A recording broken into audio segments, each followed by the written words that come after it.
Mi nuera dejó a su hija recién nacida en mi balcón con una nota diciendo que yo era demasiado vieja para quejarme de la soledad. 20 años después, mi nieta se convirtió en una médica reconocida. Cuando mi nuera apareció exigiendo reconocimiento y dinero, mi nieta dijo solo 4 palabras que la destruyeron por completo. Gracias por estar aquí conmigo. Deja en los comentarios desde qué país me acompañas en este momento. Quiero saber hasta dónde ha logrado llegar mi historia. Tengo 72 años hoy, pero recuerdo como si fuera ayer aquella mañana helada de noviembre. Eran las 5:30 de la mañana cuando escuché un llanto ahogado viniendo del balcón. Vivo sola desde que perdí a mi esposo Pablo hace casi 25 años, en un accidente de auto que me dejó viuda a los 47. Nunca más logré reconstruir mi vida amorosa después de eso. Pablo lo era todo para mí. Me levanté asustada porque nunca, en todos estos años viviendo en esta casita sencilla en Iztapalapa, había escuchado un ruido tan temprano. Pensé que era algún gato callejero, tal vez herido. Me puse mi bata vieja, aquella azul desteñida que uso hace al menos 10 años, y fui hacia la puerta. El llanto se hacía más fuerte. Mi corazón empezó a latir a 1000 por hora. Abrí la puerta despacio, con miedo de lo que iba a encontrar. El frío de noviembre entró a la casa como una navaja, y ahí estaba ella. Una canastita de mimbre, de esas que se ven en las películas de la época de oro, cubierta con una manta rosa toda sucia. Adentro, una criaturita que no debía tener más que unos días de vida lloraba con fuerza, con su carita roja de tanto esfuerzo. Me quedé paralizada por unos segundos que parecieron horas.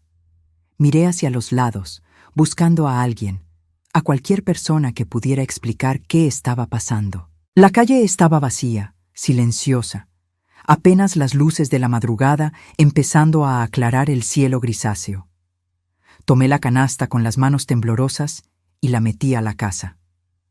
La bebé seguía llorando, ese llanto desesperado de quien tiene hambre o frío, o ambos. Fue cuando vi el papel. Estaba doblado debajo de la manta, un papel común de cuaderno escolar, con una caligrafía que yo conocía perfectamente. Era de Leticia, mi nuera, la mujer con la que mi hijo Ricardo se había casado 3 años antes, en contra de todos mis consejos. Ella tenía apenas 19 años cuando se casaron, él 22. Yo sabía que eran demasiado jóvenes, pero Ricardo estaba ciego de pasión.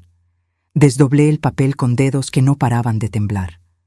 Las palabras escritas ahí me cortaron como vidrio afilado. Magdalena, siempre te quejaste de la soledad desde que te quedaste viuda. Ahora tienes compañía.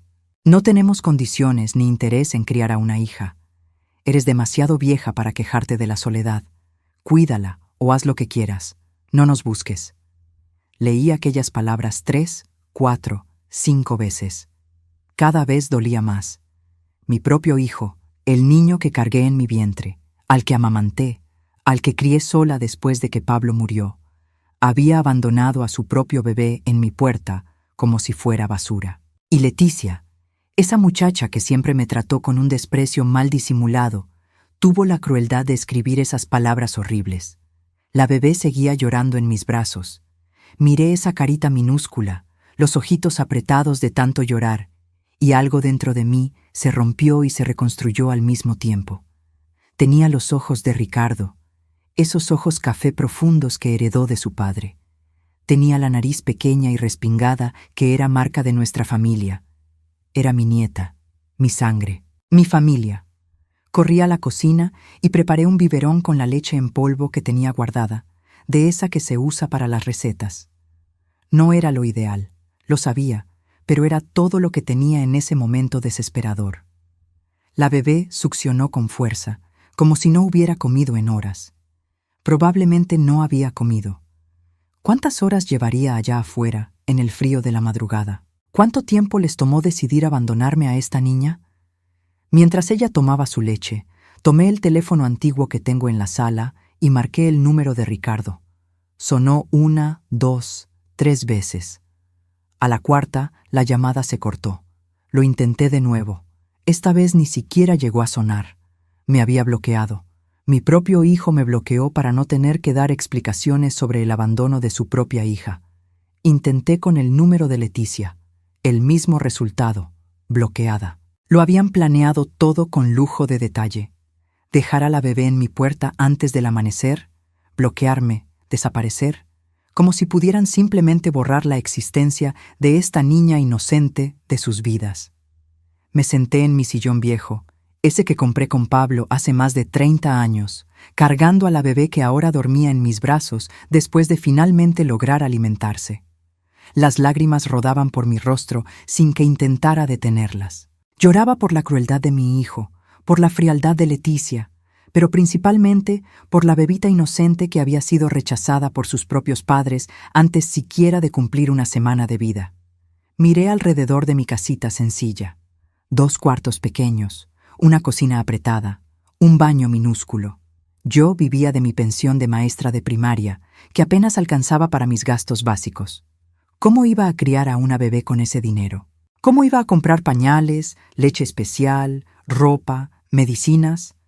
No tenía ni cuna, ni carriola, ni nada de lo que un bebé necesita. Pero cuando miré de nuevo esa carita serena, finalmente en paz después de comer y calentarse, supe que no tenía opción. No era una cuestión de dinero o de condiciones. Era una cuestión de amor, de familia, de no repetir la crueldad que Ricardo y Leticia habían cometido. Esta niña no iba a crecer sintiéndose rechazada, no si yo podía evitarlo. Aquella mañana, en cuanto el sol salió por completo, vestí a la bebé con mi propio suéter amarrado como un bulto improvisado y fui a casa de doña Marta, mi vecina de 78 años, que siempre fue una amiga. Ella abrió la puerta todavía en camisón y casi se desmaya cuando vio a la niña en mis brazos. Le conté todo. Le mostré la nota cruel. Le expliqué cómo había encontrado a la bebé en el balcón. Doña Marta lloró conmigo, me abrazó, y entonces se convirtió en mi mayor aliada. Ella había criado a 5 hijos y tenía un armario lleno de cosas de bebé que guardaba de sus nietas. Me dio pañales de tela, algunas ropitas pequeñas, una manta calientita. No era mucho, pero era un comienzo. Volví a casa con los brazos llenos de donaciones de doña Marta y el corazón un poco más ligero. Bañé a la bebé en el fregadero de la cocina, con todo el cuidado del mundo, muriéndome de miedo de lastimarla. Ella no lloró, solo me miraba con esos ojitos enormes, como si ya entendiera que yo era todo lo que tenía ahora. Necesitaba darle un nombre. Ricardo y Leticia ni eso habían hecho. Abandonaron a su propia hija sin siquiera darle una identidad. Pensé en Pablo, en cuánto le gustaba el nombre Sofía. Siempre decía que si tuviéramos una hija, la llamaría Sofía. Pero solo tuvimos a Ricardo, y Pablo murió antes de poder conocer a sus nietos. Sofía. Miré a la bebé dormida en mi cama, envuelta en la manta que doña Marta me dio, y susurré. Te llamas Sofía, Sofía Guadalupe, y te prometo que nunca, pero nunca, voy a dejar que te sientas abandonada o rechazada. Te voy a amar lo suficiente por mí, por tu abuelo que ya no está aquí, y hasta por los padres que te abandonaron. En los días siguientes, la realidad de la situación me golpeó con toda su fuerza. Sofía lloraba mucho por la noche, y descubrí que los bebés recién nacidos necesitan comer cada 3 horas. Apenas dormía 2 horas seguidas. Mi cuerpo de 52 años, que ya no era joven, se quejaba de la falta de sueño y del esfuerzo constante. Pero cada vez que miraba a Sofía, cada vez que ella apretaba mi dedo con esa manita minúscula, encontraba fuerzas que no sabía que tenía. El dinero se convirtió en mi mayor preocupación. Gasté una buena parte de mi quincena solo en la primera semana con leche especial, pañales desechables y un mínimo de ropa para Sofía. Mi pensión apenas cubría mi propia renta y comida. ¿Cómo iba a mantener a una bebé? Busqué ayuda en los servicios sociales de la ciudad. Fui al centro de salud, al DIF, a la Procuraduría de la Defensa del Menor. Conté mi historia repetidamente, siempre mostrando la nota cruel como prueba. Pero la respuesta era siempre la misma, sin documentos oficiales, sin una denuncia formal de abandono, sin que los padres renunciaran legalmente a la custodia, yo estaba en un limbo jurídico. Sofía técnicamente aún era responsabilidad de Ricardo y Leticia, aunque hubieran desaparecido. Un trabajador social me sugirió que buscara a Ricardo y Leticia, que intentara que asumieran la responsabilidad o al menos firmaran papeles de transferencia de custodia. ¿Pero cómo? Me bloquearon, cambiaron de número. Nadie sabía dónde estaban. Era como si se hubieran evaporado. Intenté con la familia de Leticia. Fui hasta la casa de su madre, una mujer amargada llamada Sonia, que siempre me trató con desdén. Abrió la puerta apenas una rendija, ni me dejó entrar. Cuando pregunté por Leticia y Ricardo, simplemente dijo: se fueron para Monterrey a buscarse la vida. No sé nada más y no quiero saber. Esa niña no es mi problema. Monterrey. Claro, una ciudad enorme donde podrían esconderse fácilmente, empezar de cero, fingir que nunca tuvieron una hija. El coraje creció dentro de mí como un volcán a punto de estallar. ¿Cómo dos seres humanos podían ser tan crueles? ¿Cómo mi propio hijo, al que crié con tanto amor después de perder a su padre, podía hacerle eso a su propia sangre? Pero el coraje no alimentaba a Sofía. El coraje no pagaba las cuentas. Necesitaba soluciones prácticas, no sentimientos. Así que hice lo que tenía que hacer. Busqué trabajo. Con 52 años, jubilada, necesitando cuidar a un bebé, mis opciones eran limitadísimas. Pero encontré una solución. Doña Carmen, que tenía una pequeña lavandería en el barrio, necesitaba a alguien para planchar ropa. El pago era por pieza, y yo podía llevarme a Sofía conmigo. No era mucho, quizás unos 800 pesos por semana si trabajaba duro, pero era algo. Empecé al día siguiente. Me despertaba a las 5 de la mañana, alimentaba a Sofía, arreglaba todo lo que ella necesitaría para el día, y a las 7 ya estaba en la lavandería con ella en brazos. Planchaba ropa todo el día mientras Sofía dormía en una cajita improvisada que doña Carmen me ayudó a armar. Cuando despertaba llorando, yo paraba, le daba su biberón, la cambiaba, la arrullaba y volvía al trabajo. Mi espalda me dolía de estar parada todo el día. Mis manos se llenaron de callos de tanto sostener la plancha. Pero cada peso que ganaba era para Sofía, para sus pañales, para su leche, para las ropitas que iba necesitando conforme crecía. Los meses fueron pasando despacio, cada día una batalla para sobrevivir. Sofía crecía linda y sana a pesar de todas las dificultades. A los 6 meses ya me sonreía cada mañana. Esa sonrisa chimuela que iluminaba mis días más difíciles. Era mi razón para despertar, mi fuerza para continuar. Pero la soledad pesaba. No tenía a nadie más que a doña Marta y doña Carmen. Mis otros vecinos me miraban con lástima o juicio. Algunos pensaban que Sofía era mi hija, fruto de alguna relación tardía. Otros sabían la verdad y murmuraban cuando pasaba: pobre, el hijo le dejó a la nieta. ¡Qué barbaridad! Criar a un bebé a esa edad. No va a aguantar mucho tiempo. Pero aguanté.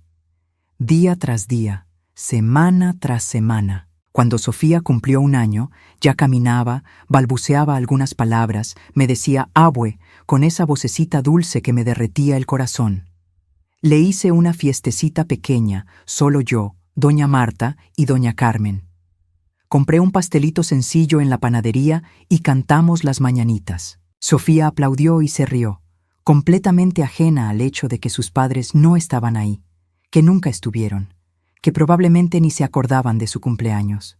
Esa noche, después de acostar a Sofía en la cuna usada que logré comprar en un bazar con 3 meses de ahorros, me senté en la cocina y lloré. Lloré por la infancia que Sofía merecía y no tenía. Lloré por mi propio agotamiento. Lloré por el hijo que perdí, no ante la muerte, sino ante la cobardía y el egoísmo. Pero también sentí orgullo. Orgullo de haber sobrevivido a ese primer año. Orgullo de ver a Sofía sana, feliz, amada. Orgullo de no haberme rendido cuando todo parecía imposible. Los años siguientes fueron una montaña rusa de desafíos. Cuando Sofía tenía 3 años, empecé a enseñarle las primeras letras. Yo había sido maestra de primaria por 25 años antes de jubilarme, y usé toda esa experiencia con mi nieta. Era inteligente, curiosa, absorbía el conocimiento como una esponja. A los 4 años, Sofía ya leía palabras sencillas. A los 5, leía frases completas. Era una niña brillante, y yo sabía que necesitaba hacer todo lo que estuviera a mi alcance para asegurar que tuviera acceso a la mejor educación posible, incluso con nuestros recursos limitados. La escuela pública del barrio no era mala, pero tampoco era excelente. Maestros sobrecargados, salones saturados, falta de material. Pero era lo que teníamos. En el primer día de clases de Sofía, a los 6 años, la llevé de la mano hasta la puerta. Estaba hermosa con el uniforme sencillo que compré con tanto sacrificio, la mochila usada que encontré en un tianguis. ¿La abue va a estar bien solita?, me preguntó, apretando mi mano con fuerza. Mi corazón se hizo chiquito. Esa niña de 6 años se preocupaba por mí más que por ella misma. La abue va a estar perfecta, mi amor. Vas a aprender muchas cosas, padres, y me vas a contar todo cuando regreses. Entró a la escuela con una sonrisa valiente, pero cuando se volteó para decirme adiós antes de desaparecer por la puerta, vi las lágrimas en sus ojitos. Esperé hasta que se perdió de vista. Después me derrumbé en la banca del parque frente a la escuela y lloré como no lloraba hace años. Mi bebita estaba creciendo, entrando al mundo, y yo tenía tanto miedo de que alguien la lastimara, de que alguien la hiciera sentir menos por no tener padres, por vivir en una casa pequeña, por usar ropa de bazar. Pero mis preocupaciones fueron infundadas. Sofía era resiliente, fuerte, inteligente. Rápidamente se convirtió en una de las mejores alumnas del salón.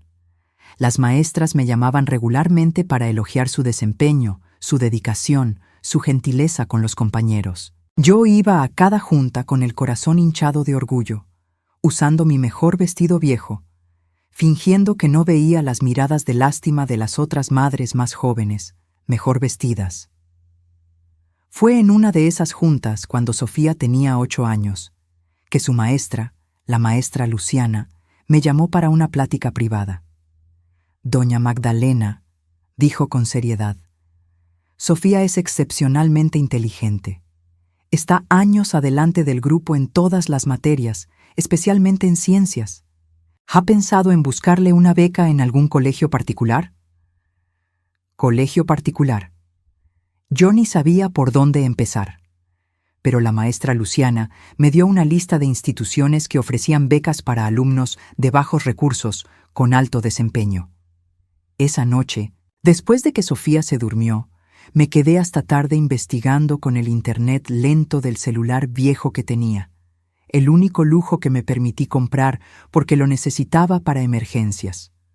Había un colegio considerado uno de los mejores de la ciudad, en la zona de Coyoacán, que ofrecía 5 becas integrales al año para alumnos de primaria.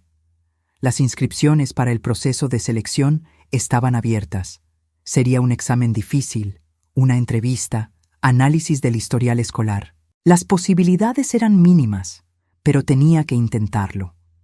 En los 3 meses siguientes, dediqué cada minuto libre a preparar a Sofía para ese examen. Después de mi trabajo en la lavandería, después de hacer la cena, bañarla, me sentaba en la mesita de la cocina y le enseñaba todo lo que sabía: matemáticas, español, ciencias, historia. Sofía absorbía todo con una sed de conocimiento que me dejaba maravillada. El día del examen, vestí a Sofía con el mejor conjunto que tenía, peiné su cabello rizado hasta que brilló y la llevé al colegio. El edificio era inmenso, moderno, nada parecido a la escuelita pública a la que iba. Los otros candidatos llegaban en camionetas nuevas, con ropa de marca, acompañados de padres bien vestidos. Sofía y yo llegamos en microbús, y era obvio que no encajábamos ahí. Pero Sofía entró a ese salón de examen con la cabeza en alto. Esperé afuera por 3 horas, rezando, pidiéndole a Dios: por favor, deja que mi nieta tenga esta oportunidad. Se lo merece tanto. 2 semanas después, recibimos la carta. Mis manos temblaban tanto que apenas podía abrir el sobre. Sofía estaba a mi lado, con los ojos muy abiertos por la expectativa. Abrí la carta y leí las primeras palabras. Es un placer informarle que... Sofía lo había logrado. Entre 200 candidatos, mi nieta fue una de las 5 seleccionadas para la beca integral. Caí de rodillas en la sala, abrazando a Sofía, llorando de alegría, de alivio, de pura gratitud. Lo lograste, mi amor, lo lograste. Sofía empezó en el colegio nuevo al inicio del año siguiente. Tenía miedo de que sufriera discriminación, de que los otros niños ricos la rechazaran por ser pobre, por vivir en un barrio humilde, por ser criada por su abuela. Pero Sofía tenía una fuerza interior que yo desearía haber tenido a esa edad. No se dejaba afectar por las diferencias sociales. Se hacía amiga de todos, estudiaba con ganas, destacaba en todo. Los años fueron pasando. Yo seguía trabajando en la lavandería, ahorrando cada peso para asegurar que Sofía tuviera todo lo que necesitaba. Uniforme escolar, material didáctico, dinero para las excursiones del grupo. A veces yo me quedaba con hambre para asegurar que ella comiera bien.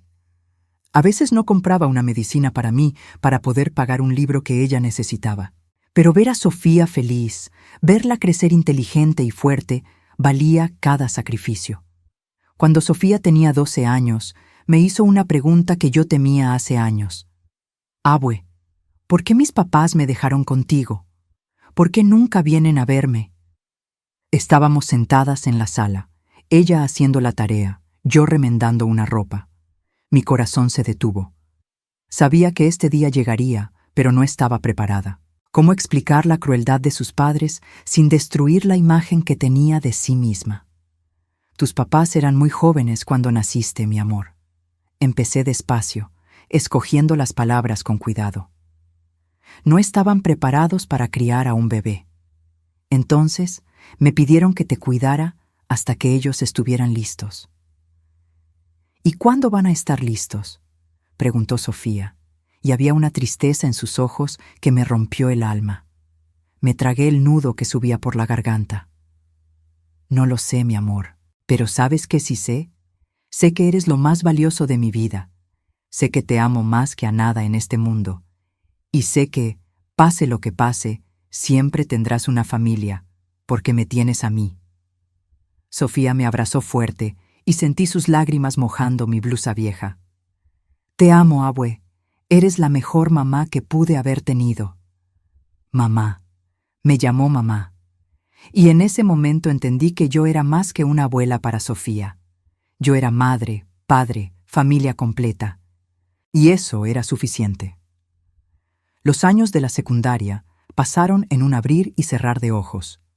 Sofía siguió destacando en la escuela, trayendo premios y reconocimientos que yo colgaba orgullosa en nuestro refrigerador viejo. Cuando cumplió 15 años y entró a la preparatoria, ya estaba claro que tenía un talento especial para las ciencias, especialmente biología y química. Yo trabajaba cada vez más horas en la lavandería para compensar los gastos crecientes. Los adolescentes necesitan más comida, más ropa, más de todo. Sofía nunca se quejaba, nunca pedía nada más allá de lo esencial, pero yo quería darle el mundo. Quería compensar la ausencia de sus padres, el hecho de que no tuviéramos mucho dinero, todas las dificultades que pasamos. Fue en el segundo año de prepa que Sofía me dijo que quería ser médico. Estábamos cenando nuestro arroz y frijoles de siempre, sentadas en la mesita de la cocina, cuando simplemente anunció: Abue, voy a estudiar medicina. Quiero ayudar a personas que no tienen cómo pagar una salud de calidad. Mi corazón se llenó de orgullo y terror al mismo tiempo. Medicina era una de las carreras más caras y difíciles. ¿Cómo una niña pobre, de un barrio humilde, iba a lograr entrar a una facultad de medicina? Pero cuando miré los ojos decididos de Sofía, vi la misma fuerza que me hizo criarla, a pesar de todas las imposibilidades. Entonces vamos a hacer que entres a la mejor facultad de medicina del país, dije, con más confianza de la que realmente sentía. En los 2 años siguientes, Sofía estudió como nunca vi a nadie estudiar. Se despertaba a las 5 de la mañana para repasar materias antes de la escuela. Regresaba y estudiaba hasta tarde en la noche. Los fines de semana eran dedicados a exámenes de simulación, ejercicios, más estudio. Tenía una determinación que asustaba e inspiraba al mismo tiempo. Yo seguía trabajando, pero mi cuerpo empezaba a quejarse. Tenía 67 años y planchar ropa todo el día se estaba volviendo cada vez más difícil. Mis manos desarrollaron artritis, mi espalda me dolía constantemente, mi vista estaba empeorando, pero no podía parar. Sofía necesitaba dinero para cursos, para materiales de estudio, para las fichas de los exámenes de admisión. En un día particularmente difícil, cuando apenas podía sostener la plancha de tanto dolor, doña Carmen me encontró llorando en el baño de la lavandería. «Magdalena, no puedes seguir así, tu cuerpo ya no aguanta más». «Tengo que hacerlo. Sofía va a presentar el examen de medicina el próximo año. Me necesita». Doña Carmen me abrazó, esa mujer gentil que siempre fue tan buena conmigo. «Sofía te necesita viva y sana, no trabajando hasta morir. Vamos a encontrar otra solución». ¿Pero qué otra solución? Mi pensión apenas cubría la renta. No teníamos a nadie más. Tenía que seguir trabajando, sin importar cuánto doliera. Cuando Sofía cumplió 18 años, le hice una fiesta pequeña, como siempre. Doña Marta, doña Carmen y algunos amigos de su escuela. Sofía sopló las velitas del pastel sencillo que compré, y cuando me abrazó, susurró a mi oído: «Gracias por todo, abue. Voy a hacer que te sientas orgullosa de mí». «Ya me siento orgullosa de ti todos los días, mi amor». Unos meses después, Sofía presentó el examen para medicina en las 3 mejores universidades públicas del país, incluyendo la UNAM. Eran exámenes difíciles, competidos, miles de candidatos para pocos lugares. Pero yo tenía fe. Había visto a Sofía estudiar hasta el cansancio, había visto su determinación, su inteligencia. Si alguien merecía ese lugar, era ella. El día de los resultados fue el más largo de mi vida. Sofía revisó la página de la primera universidad a las 10 de la mañana. No se quedó. Revisó la segunda al mediodía. Tampoco. Mi corazón se hundió. ¿Y si no se había quedado en ninguna? ¿Y si todos esos años de sacrificio, de estudio, de esperanza, habían sido en vano? Pero a las 3 de la tarde, cuando revisó los resultados de la UNAM, Sofía gritó tan fuerte que me asusté. «¡Me quedé! ¡Abue, me quedé! ¡Fui seleccionada!». Había entrado a la mejor universidad del país. Mi nieta, la bebé abandonada en mi balcón 20 años atrás, había logrado entrar a la carrera de medicina. Me caí en el sillón, con el corazón latiendo tan fuerte que pensé que me iba a dar algo. Sofía se lanzó a mis brazos, riendo y llorando al mismo tiempo. «Lo lograste, mi amor. Realmente lo lograste». Pero la alegría duró poco. Aunque fuera universidad pública, había gastos. Libros carísimos de medicina, materiales, transporte. La facultad estaba en Ciudad Universitaria, a 1 hora y media de camino de nuestra casa. Sofía tendría que despertarse a las 4 de la mañana para llegar a sus clases de las 7. «No hay bronca, abue. Yo aguanto. Después de todo lo que has hecho por mí, esto no es nada». Los primeros semestres de la carrera fueron brutales. Sofía salía de casa a las 4:30 de la mañana y regresaba a las 8 de la noche. Estudiaba hasta la medianoche, dormía 4 horas y volvía a empezar. Veía a mi nieta agotarse día tras día y me sentía impotente. Quería poder darle una vida más fácil, un carro para no tener que despertarse tan temprano, una casa más cerca de la facultad. Pero no tenía nada de eso para ofrecer. Pero Sofía nunca se quejó. Al contrario, estaba radiante. Amaba la medicina, amaba aprender sobre el cuerpo humano, sobre cómo curar a las personas. Llegaba a casa todos los días emocionada por contarme lo que había aprendido. Y yo escuchaba todo, orgullosa, aunque no entendiera la mitad de los términos médicos que usaba. En el 3er año de la carrera, Sofía consiguió una beca de investigación. No pagaba mucho, apenas unos 1,500 pesos al mes, pero era la primera vez que tenía dinero propio. ¿Y saben qué hizo? Me compró una silla nueva, porque la mía estaba rota hacía años y yo me sentaba en ella con dolor de espalda. Lloré cuando llegué a casa y vi la silla nueva en la sala. Sofía, no tenías que hacerlo. Claro que sí, abue. Trabajaste toda la vida para darme todo. Ahora me toca a mí cuidarte. A los 20 años, Sofía ya destacaba en la facultad. Los doctores la elogiaban constantemente, diciendo que tenía un talento raro, que sería una médica excepcional. Empezó a hacer sus prácticas en hospitales públicos, trabajando turnos largos y cansados, pero siempre regresando a casa con esa sonrisa que iluminaba mis días. Fue cuando estaba en el 5º año de la carrera que todo empezó a cambiar drásticamente. Sofía fue aceptada en un programa de investigación especial sobre enfermedades raras, liderado por un médico reconocido a nivel mundial. El programa incluía una beca de 6,000 pesos al mes. «Abue, ya puedes dejar de trabajar», dijo Sofía cuando recibió la noticia. «Mi beca alcanza para las dos. Por favor, descansa. Ya has trabajado demasiado en la vida». Yo tenía 70 años. Mis manos casi no funcionaban por la artritis. Mi espalda vivía en dolor constante. Pero era tan difícil aceptar.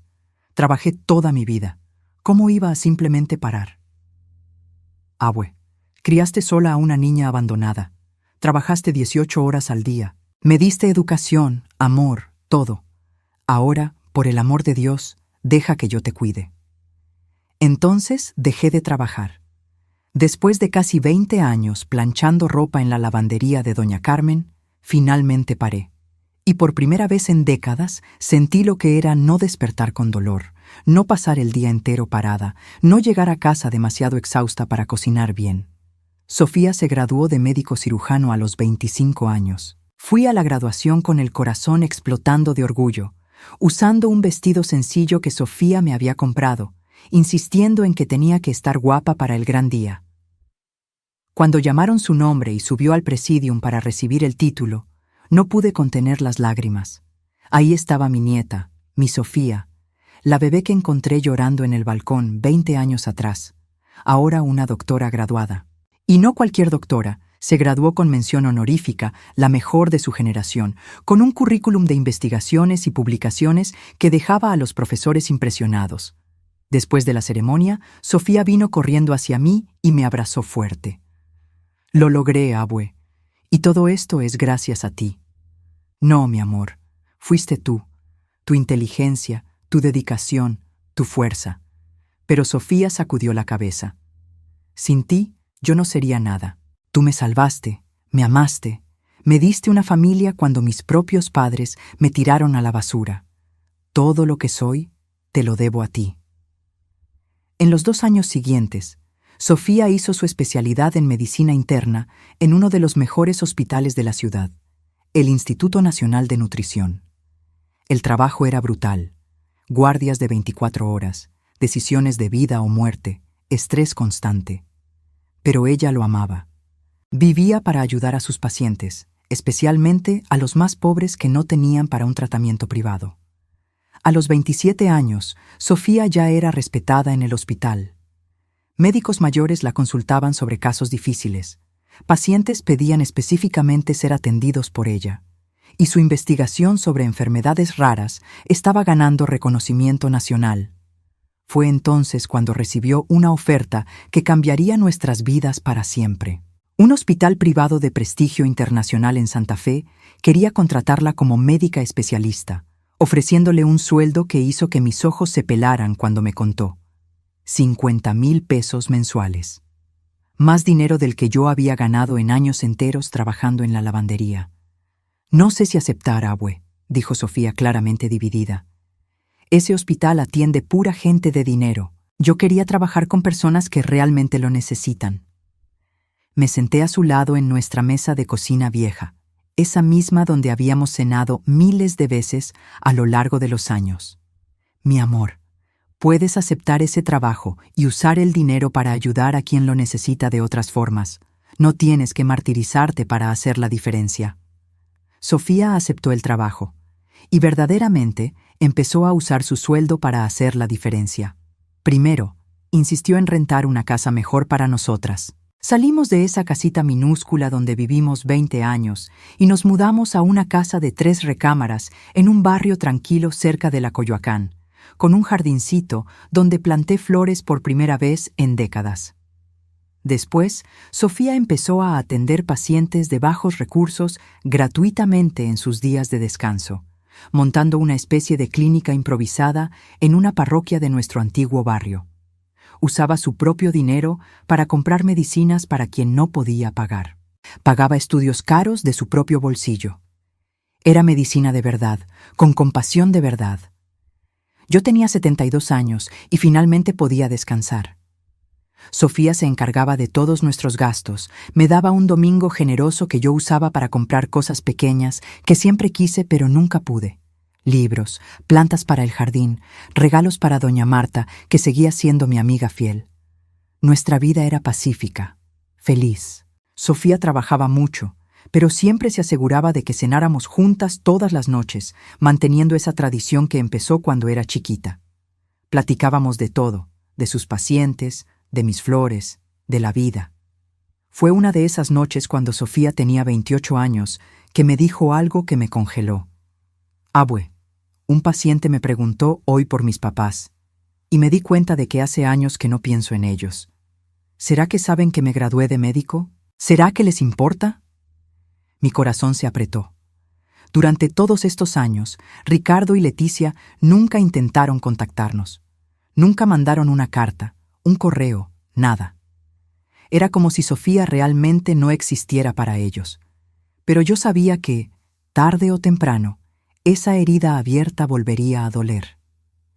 No lo sé, mi amor, pero sé que construiste una vida hermosa sin ellos. No necesitas su aprobación. Lo sé, dijo Sofía en voz baja. Pero a veces me pregunto por qué. ¿Por qué me abandonaron tan fácil? ¿Qué había de tan malo conmigo? Tomé sus manos entre las mías, esas manos que ahora salvaban vidas todos los días. No había nada malo contigo, Sofía. El problema siempre fue con ellos. Eran jóvenes, egoístas, cobardes.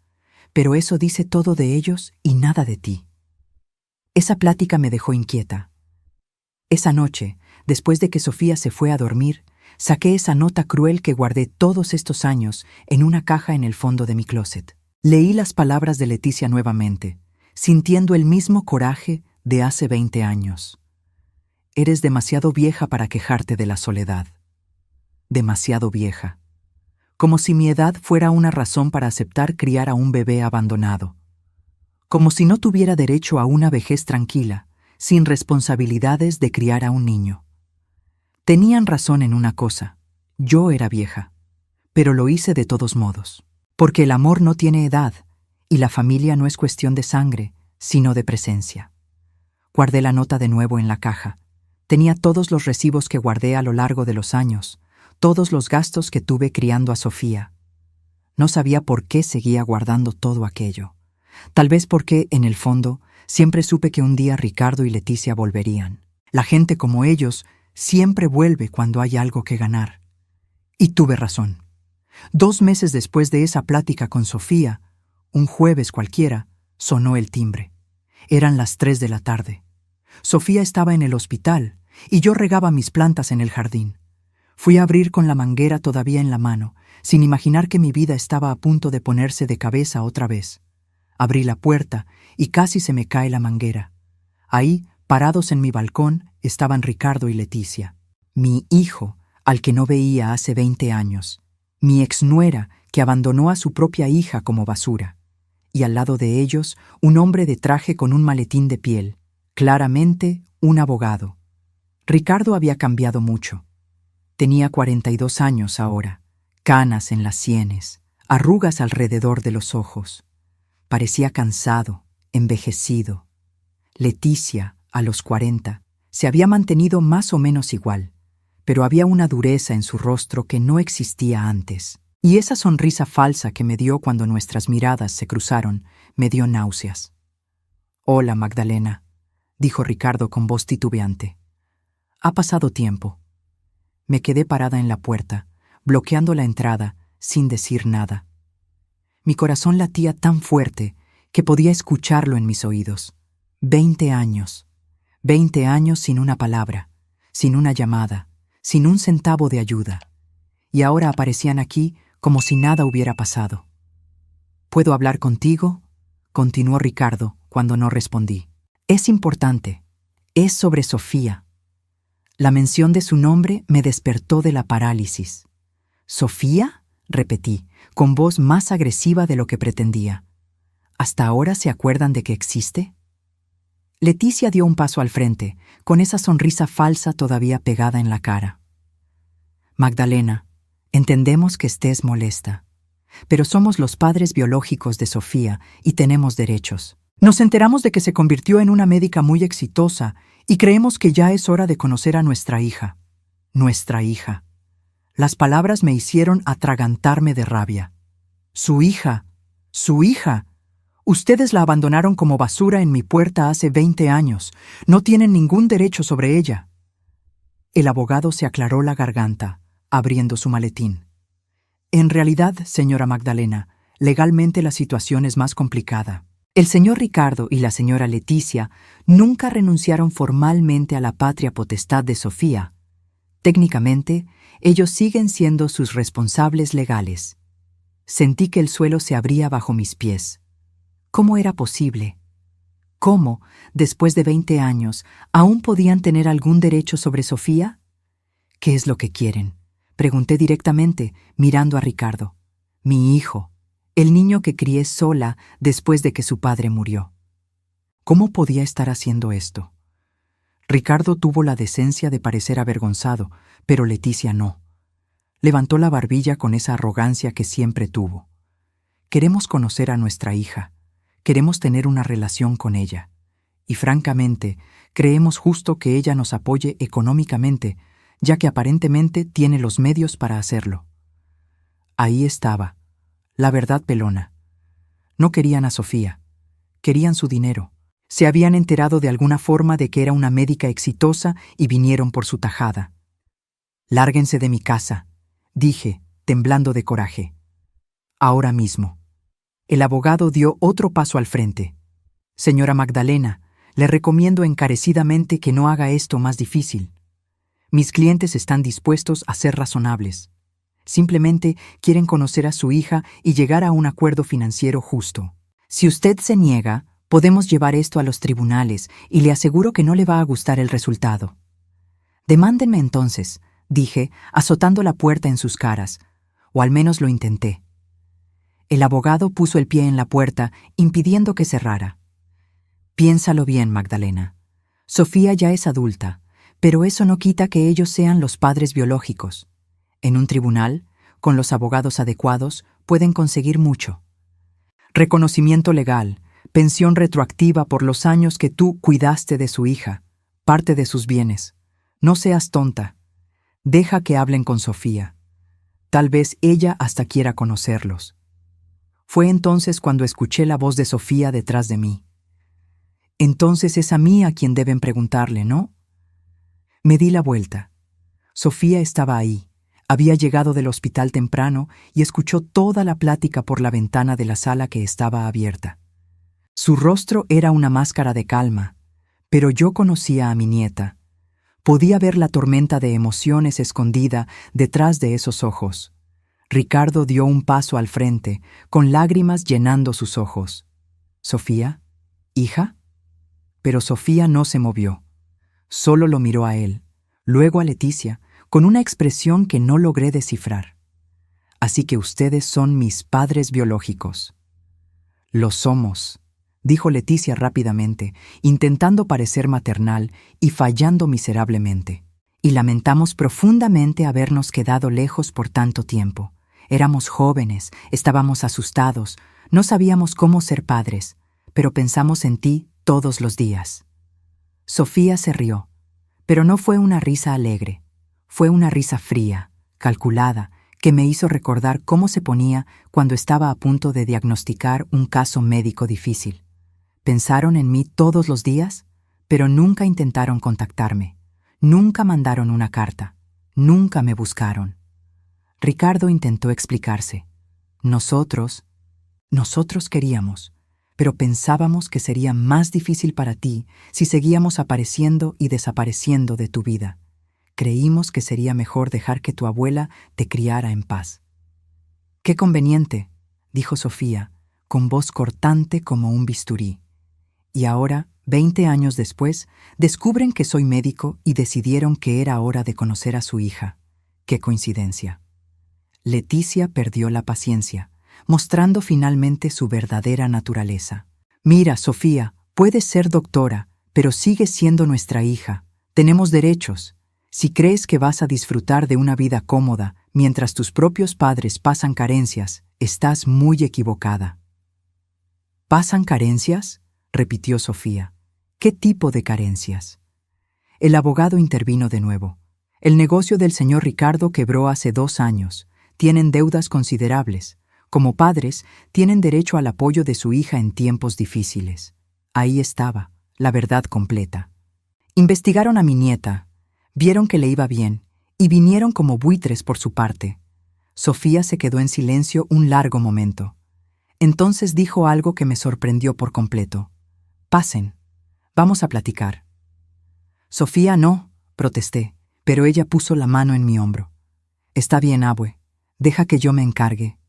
A regañadientes, dejé que los 3 entraran. Ricardo miró alrededor de nuestra casa sencilla pero cómoda. Sus ojos se detuvieron en la foto de graduación de Sofía en la pared, en las plantas que yo cuidaba con tanto cariño, en los libros de medicina regados por la sala. Nos sentamos todos en la sala. Sofía se acomodó tranquilamente en el sillón, ese que ella me había regalado años atrás.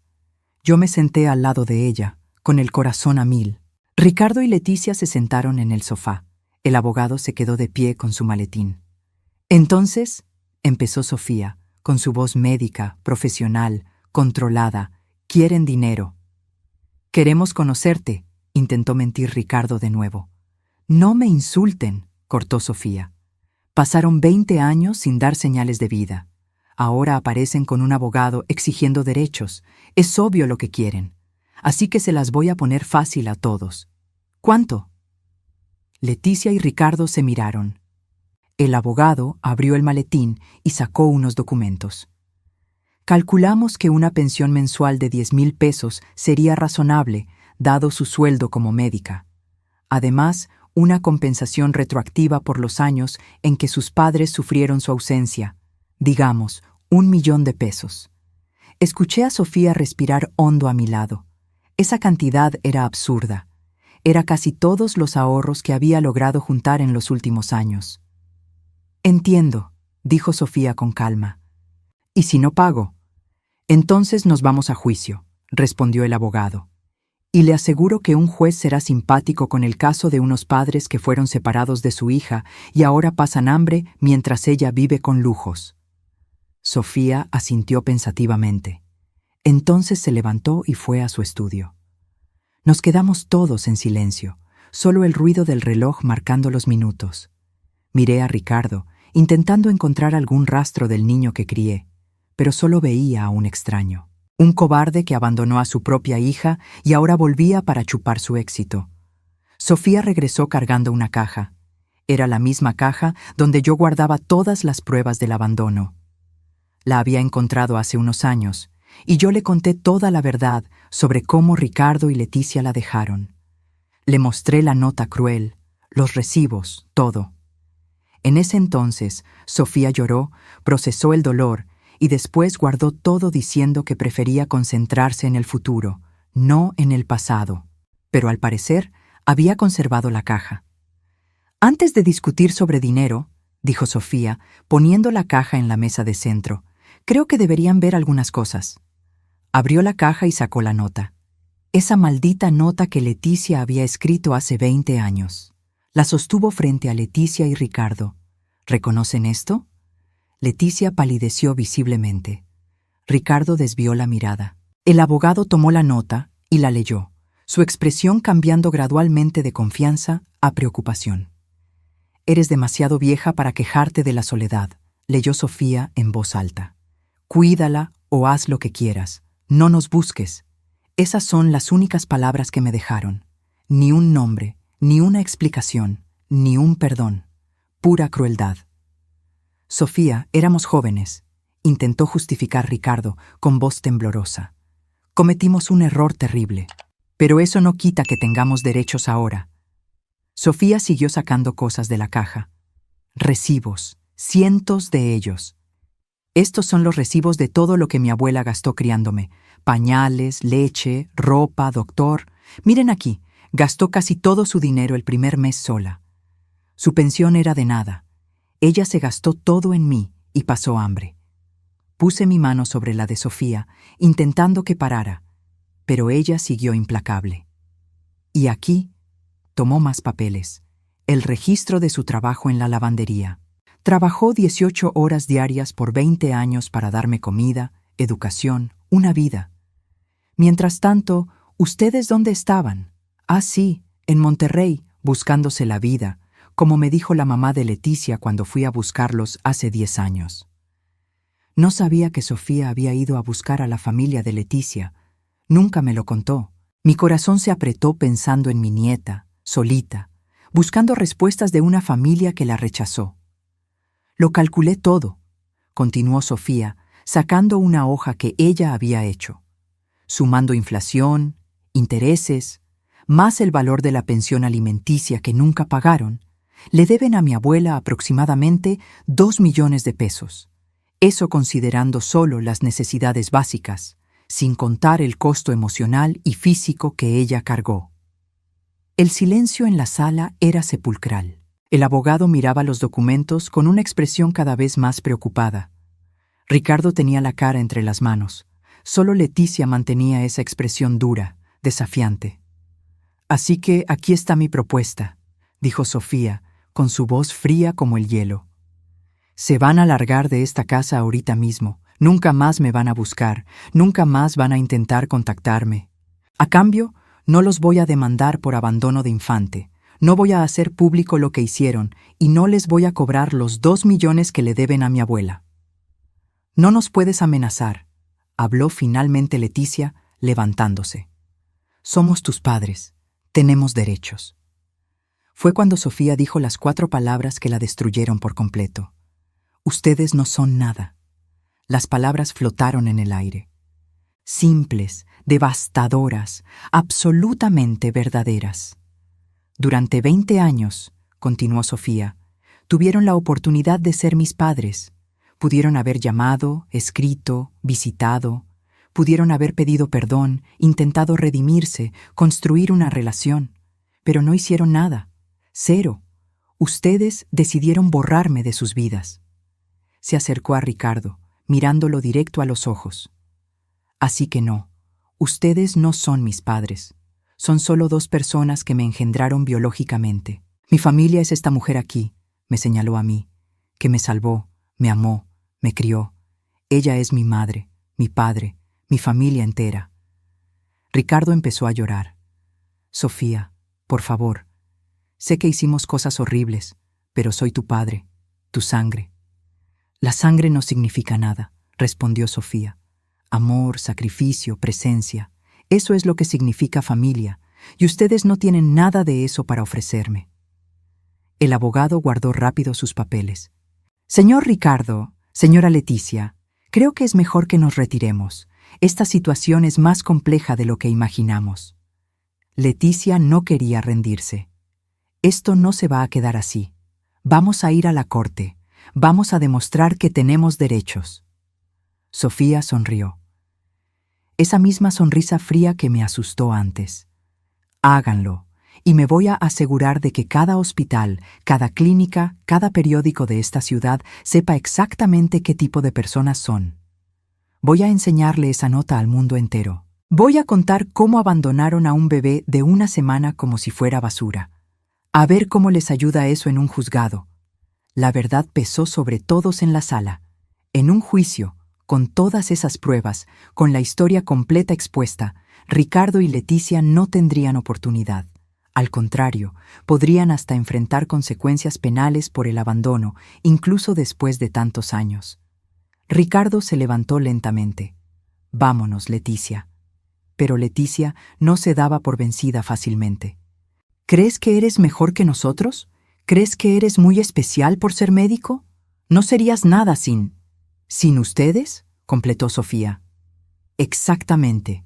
Soy todo lo que soy porque no los tuve, porque fui criada por alguien que realmente me amaba, que realmente le importaba. Si dependiera de ustedes, probablemente habría terminado en un albergue, o peor. Vi algo romperse en Leticia en ese momento. La máscara de arrogancia se cayó, y por un breve segundo vi miedo. Miedo de que todo lo que Sofía dijo fuera verdad. Miedo de que las consecuencias de sus actos finalmente las alcanzaran después de 20 años. «Vente, Leticia», repitió Ricardo, más firme esta vez. Me miró por última vez. «Mamá, yo lo siento mucho, por todo». No respondí. No tenía nada que decirle. Había dejado de ser mi hijo en el momento en que abandonó a Sofía en mi balcón. Los tres salieron. El abogado primero, apurado. Después Ricardo, arrastrando a Leticia que todavía intentaba protestar. Cuando la puerta se cerró detrás de ellos, sentí como si un peso de 20 años me lo hubieran quitado de la espalda. Sofía se derrumbó en el sillón, toda esa fuerza y control desaparecieron. Empezó a llorar, sollozos profundos que hacían que su cuerpo entero temblara. Me senté a su lado y la abracé, como lo hice miles de veces cuando era chiquita. «Fuiste tan fuerte, mi amor», susurré. «Tan fuerte». Pensé que no iba a sentir nada cuando los viera, sollozó Sofía entre lágrimas. Pensé que no me iba a importar. Pero duele, abue. Duele saber que solo volvieron por dinero, que nunca me amaron de verdad. Lo sé, mi amor, sé que duele. Pero tienes que entender una cosa. El problema nunca fuiste tú. Siempre fueron ellos. Eran incapaces de amar, incapaces de ser padres. Pero tú eres perfecta. Y amada. Tan amada. Nos quedamos abrazadas en ese sillón por horas, mientras Sofía lloraba todo el dolor, todo el rechazo, todo el abandono que cargó por 20 años. Y yo lloré con ella, no de tristeza, sino de orgullo. Orgullo de la mujer fuerte en la que mi nieta se convirtió. Orgullo de haber criado a alguien capaz de defenderse, de poner límites, de reconocer su propio valor. En las semanas siguientes a la visita de Ricardo y Leticia, Sofía se clavó todavía más en el trabajo. Aceptó más guardias, más cirugías, más horas en el hospital. Sabía que era su forma de lidiar con el dolor, pero me preocupaba. Se estaba agotando. Una noche, cuando llegó a casa a las 11 después de una guardia de 24 horas, la encontré dormida en la mesa de la cocina. Ni siquiera se había quitado la bata. La desperté con cuidado y la llevé al cuarto.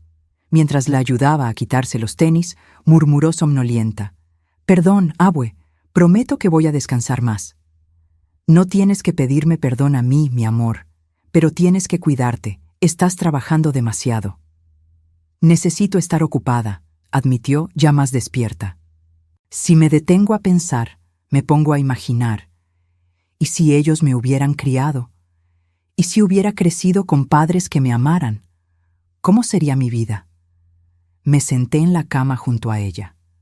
«Tu vida sería completamente diferente, pero no necesariamente mejor. Eres quien eres por todo lo que pasaste, por los retos que superaste, por el amor que recibiste». «Por el amor que tú me diste», corrigió Sofía. «Abue, no te agradezco lo suficiente.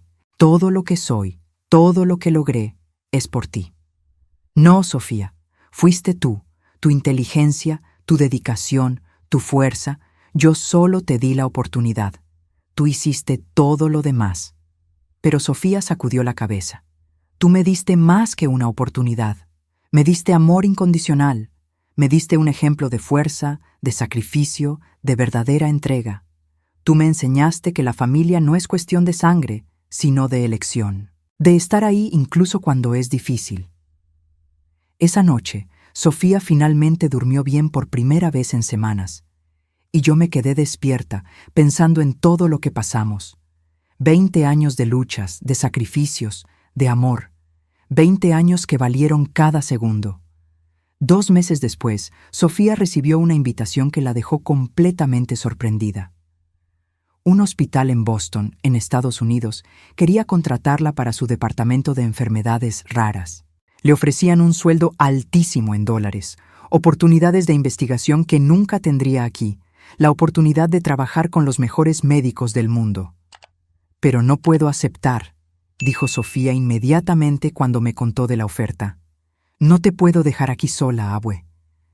Mi corazón se apretó, pero sabía lo que tenía que hacer. Claro que vas a aceptar.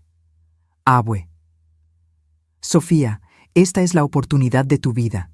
Trabajaste 20 años para esto. No la vas a desperdiciar por mi culpa. Tú no eres tu culpa, abue. Eres mi familia, mi mamá. No te voy a abandonar. Tomé sus manos entre las mías. No me estás abandonando. Estás siguiendo tus sueños. Y yo voy a estar bien. Tengo a doña Marta, a doña Carmen, a mis vecinos. Y tú me vas a visitar siempre que puedas. Sofía lloró, pero eventualmente aceptó. 3 meses después, estábamos en el aeropuerto de la CDMX. Ella había organizado todo. Había contratado a una enfermera para que me visitara 3 veces por semana. Había dejado dinero suficiente para que yo viviera cómoda por años. Había instalado cámaras en la casa para poder verme desde allá. Abue, dijo abrazándome en la puerta de abordaje. Gracias. Gracias por salvarme, por amarme, por hacerme creer que yo valía algo. Tú siempre valiste todo, mi amor. Y vas a brillar en Boston. Vas a ayudar a muchísima gente. Vas a hacer una gran diferencia en el mundo. Ver su avión despegar fue uno de los momentos más difíciles de mi vida. Pero también estuvo lleno de orgullo. Mi nieta, la bebé abandonada que encontré llorando en el balcón, se iba a Estados Unidos a ser una de las mejores doctoras del mundo. Los 2 años siguientes fueron solitarios, pero Sofía cumplió su promesa. Llamaba todos los días por video. Venía 2 veces al año. Y sus logros seguían creciendo. Publicó investigaciones importantes, salvó vidas, ganó premios.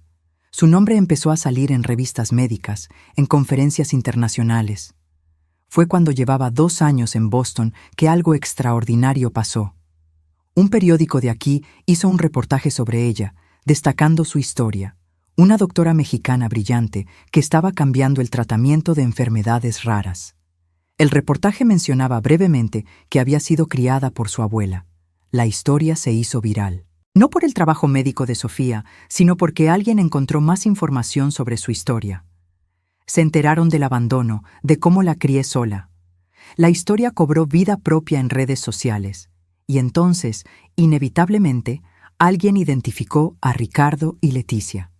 Sofía me llamó en cuanto lo supo. Abue, la historia está en todos lados. Están buscando a Ricardo y Leticia. Algunos reporteros ya los encontraron. Mi corazón se aceleró. Después de 2 años de paz, esos fantasmas del pasado volvían a aparecer. ¿Qué dijeron?, pregunté. Leticia está dando entrevistas diciendo que todo fue un malentendido, que eran jóvenes y estaban asustados, pero que siempre me amaron.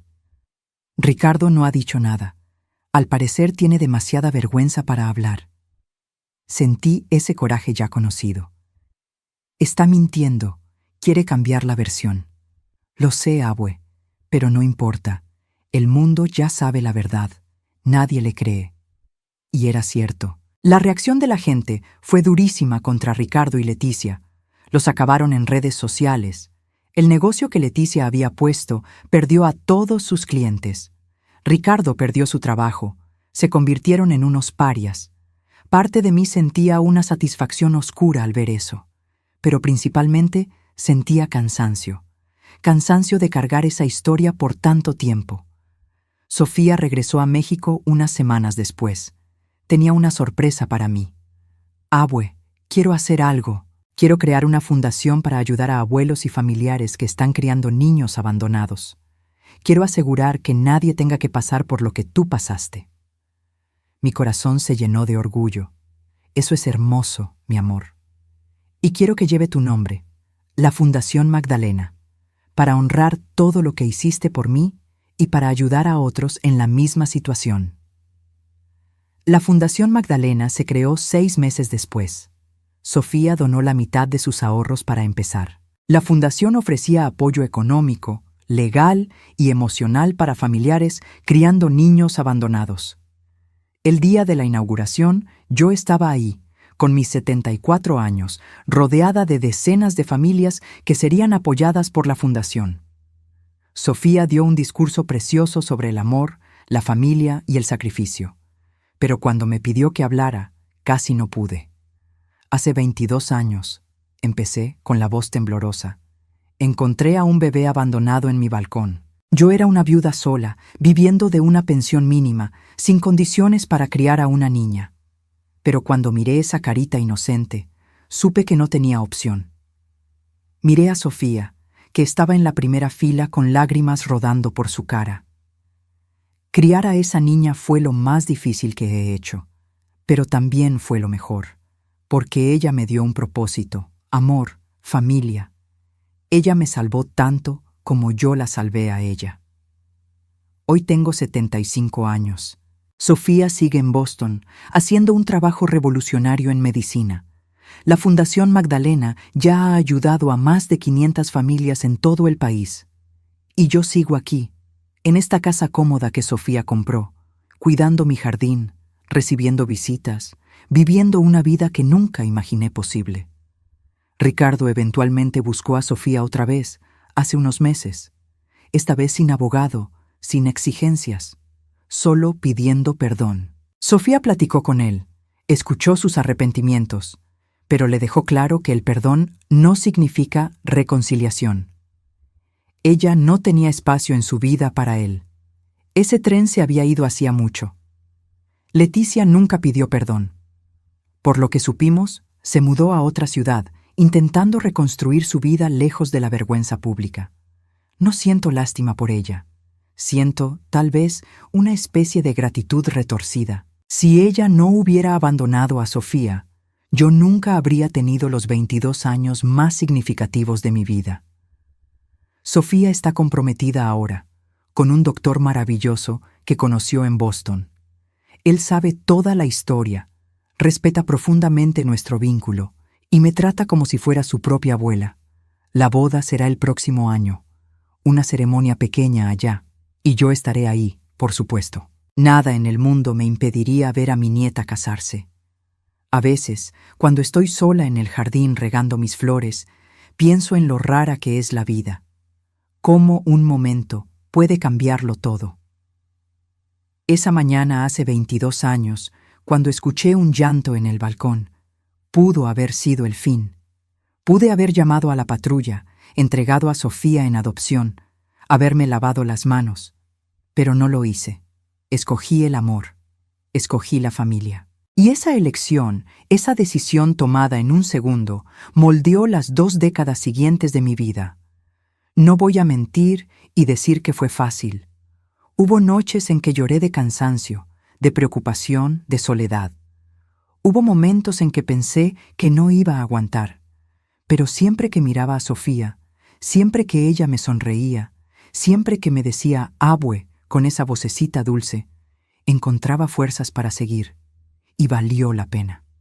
Cada sacrificio, cada dificultad, cada lágrima, todo valió la pena. Porque crié a una mujer extraordinaria, una médica que salva vidas, una persona bondadosa que creó una fundación para ayudar a otros, una nieta que me ama tanto como yo la amo a ella.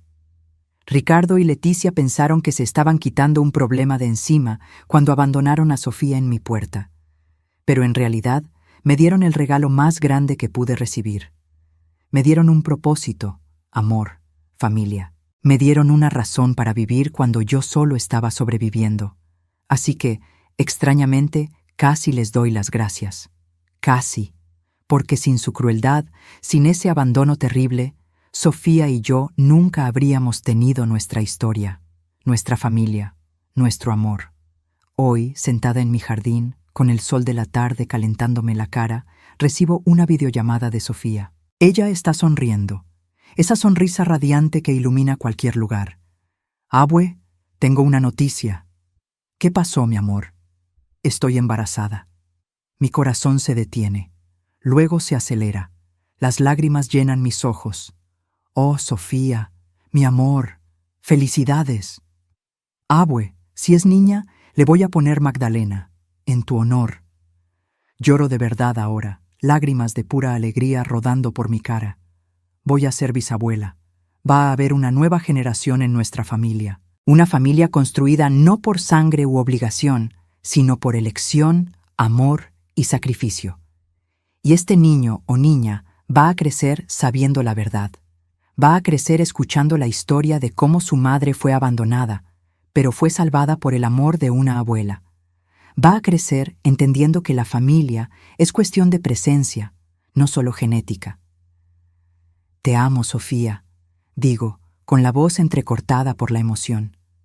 Yo te amo más, Abue. Todo lo que soy, todo lo que tengo, todo lo que construí, es por ti. Tú me salvaste, me amaste, me hiciste creer que yo valía algo, incluso cuando mis propios padres no lo creían así. Colgamos, y me quedo sentada en el jardín mientras el sol se pone, pensando en todo lo que pasó. 22 años desde esa mañana fría de noviembre. 22 años de lucha, amor y triunfo final. No es una historia de venganza contra Ricardo y Leticia, aunque ellos ciertamente pagaron por sus actos. Es una historia sobre el amor verdadero, sobre cómo una viuda sola de 52 años y un bebé abandonado se salvaron mutuamente, sobre cómo construimos una familia desde cero, contra todo pronóstico. Es una historia sobre elegir, porque la familia no es quien te dio la vida, es quien está presente en tu vida, quien te ama sin condiciones, quien se sacrifica por ti, quien nunca se rinde contigo. Ricardo y Leticia me dieron a Sofía biológicamente, pero yo le di todo lo demás: amor, seguridad, educación, familia, hogar. Y a cambio, ella me dio un propósito, alegría y los años más significativos de mi vida. Así que, para quien esté escuchando esta historia, les dejo una lección. Nunca subestimen el poder del amor incondicional. Nunca subestimen lo que una persona dispuesta a sacrificarse puede lograr. Y nunca, pero nunca olviden que la familia de verdad es la que elige estar ahí, todos los días, sin importar qué tan difícil sea. Sofía y yo somos prueba viviente de que el amor verdadero siempre gana, que la presencia importa más que la genética, que una abuela de 52 años sin recursos puede criar a una de las mejores médicas del país, que un bebé abandonado puede volverse extraordinario cuando es amado de la forma correcta. Y cuando cargue a mi bisnieta en brazos el próximo año, le voy a susurrar lo mismo que le susurré a Sofía hace 22 años. Eres amada, eres valiosa, eres familia, y yo nunca, pero nunca te voy a abandonar. Porque eso es lo que hace la familia de verdad. Está presente, ama, nunca se rinde. Y esa, amiga mía, amigo mío, es la historia de cómo un abandono cruel se convirtió en la bendición más grande de mi vida. Si llegaste hasta aquí, muchas gracias por escucharme. Esta historia salió de mi corazón y espero que haya tocado el tuyo también. Si te gustó, por favor deja tu like, suscríbete al canal y activa la campanita para no perderte las próximas historias. Y si quieres apoyar todavía más este trabajo, considera hacerte miembro del canal. Tu aportación ayuda a crear más contenido como este. Comenta aquí abajo qué te pareció la historia y si tienes alguna historia parecida en tu familia. Me encantaría leer tus comentarios. Hasta la próxima historia. Y recuerda, la familia es cuestión de amor, no de sangre.